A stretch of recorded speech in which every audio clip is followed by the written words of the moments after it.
cavalos convivem com o homem há muito tempo, sendo que a domesticação da espécie ocorreu há 5.500 anos antes de Cristo, portanto, representa um dos animais mais utilizados e de maior convívio com os humanos. Isso ocorre porque os cavalos são utilizados para o lazer, criação, transporte de pessoas e mercadorias e esportes. Os cavalos são encontrados em todo o mundo, com exceção de locais extremamente frios, como a Antártica. O peso do cavalo varia de 350 a 500 kg, a altura de 1,85 metros, em relação ao solo até o topo da cabeça, e 2,25 metros de comprimento, além da cauda. Os cavalos podem viver de 25 a 40 anos. Eles são animais velozes. A raça puro sangue inglês, por exemplo, pode atingir até 60 km por hora. Os cavalos são animais herbívoros, por isso, é comum encontrá-los em pastos onde alimentam-se de capim e ervas. Um cavalo, na natureza, pode passar até 16 horas se alimentando durante o dia.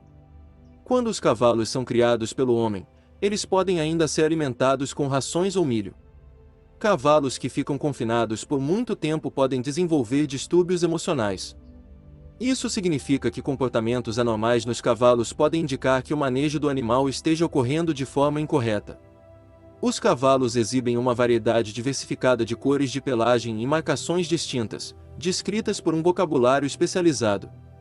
Frequentemente, um cavalo é classificado primeiro pela cor da pelagem, depois pela raça ou sexo.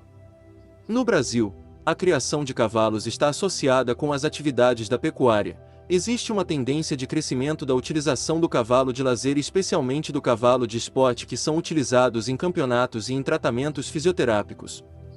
Outra utilização dos cavalos no Brasil é na fabricação de soro antiofídico, contra a picada de cobras, em que é injetada no cavalo a peçonha de uma espécie de cobra e dentro de alguns dias retira-se parte do sangue do cavalo e em laboratório separam-se os anticorpos já prontos para a fabricação do soro que será futuramente injetado em um humano que tenha sido picado pela mesma espécie de cobra.